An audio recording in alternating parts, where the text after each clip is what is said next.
The pro-equality Occupy movement is quickly gathering pace in Germany, with almost 20,000 people protesting right now in the capital Berlin and the country's financial heartland of Frankfurt. And more than 10,000 people have joined the demonstrations recently, seeking to draw attention to rampant corporate greed and the increasing poverty of the masses. The German Occupy movement has also made significant steps in legitimising itself, having earned the support of two major political factions. Well, we can now talk to one of the organisers of the event, Jutta Sundermann of the pro-equality Attac Germany group, joining me live from Berlin. Thanks very much indeed. There you are in the heart of the protest there in Berlin, I see. Now, the Occupy movement is known as an organisation with a mixed message, something that's been highlighted by the media, and indeed, in fact, saying that the movement lacks in unity and cohesion. So what exactly are you protesting against today? Yes, today it was a quite broad mixture of groups organizing these demonstrations. We said we want to disarm banks, we want to redistribute wealth, and we really have to fight for democracy, because during the last weeks we learned a lot that democracy is no longer at stake if the financial markets, if they demand the governments to act, and this acting means austerity programs that really destroy social infrastructure and that really kills, as the movements in southern Europe already say. You say disarm banks, yet where were these protests when German banks were racking in fortunes by lending to economically underdeveloped Greeks and Italians during the Euro's heyday? I mean, why wasn't anyone objecting then?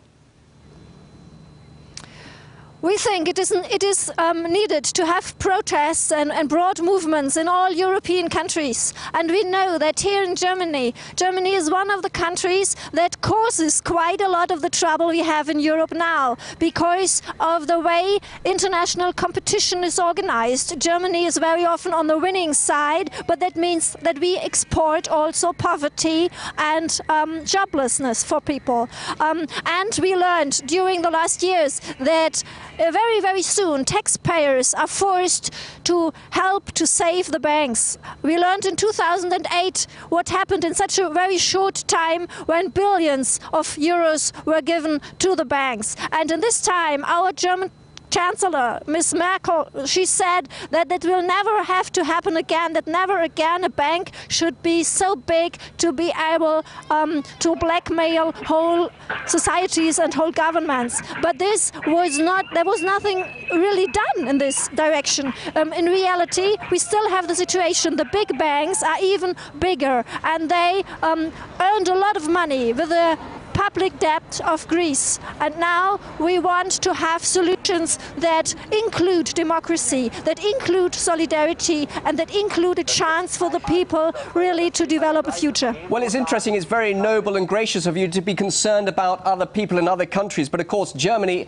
has been the economic powerhouse of Europe, and of course it's emerged relatively unscathed out of the recent economic mess. Do you really believe the German people are concerned about others and that they will be following your message? It is not that easy as it is in some other countries. Of course, in some southern European countries, there are people, especially young people, who have no chance to get a job. That is not the case in Germany. But if you ask people here on the streets, they agree with the protests, they agree with the people of the Occupy movement that it is needed to go out, because everybody learns that democracy is in danger, that in our country too there is no perspective how to go on if this crisis is going on further, and it will. How heartened are you by the fact that there is some political element now in Germany listening to your cause? Elsewhere it seems that the Occupy movement isn't being listened to at all. So do you really feel this could be the birth of a political movement now? Yes, I think it is quite at the beginning. I myself am an activist and a founder of the European and the German Attac movement. We already work on these issues for now 11 years in Germany. The Occupy movement is very new and it is very mixed. There are people with a big variety of demands and ideas what to do, how to go on. But there is a first start of movement, and this is maybe a chance, and we hope that there will will be more of it. And today we had in the place behind me, there have been 8,000 people in the afternoon protesting and encircling here the German parliament and the government. And in the same time, we had more than 10,000 people in Frankfurt encircling all the banks. That means for me just a signal and a first step, but perhaps there will be more, and we will try to make it. Jutta, thank you very much indeed for your time. Jutta Sundermann of the pro-equality Attac Germany group joining us live there in Berlin. Thank you. Thank you. Well, on our website, rt.com, you can find out how the Occupy Wall Street demonstration was turned into performance art.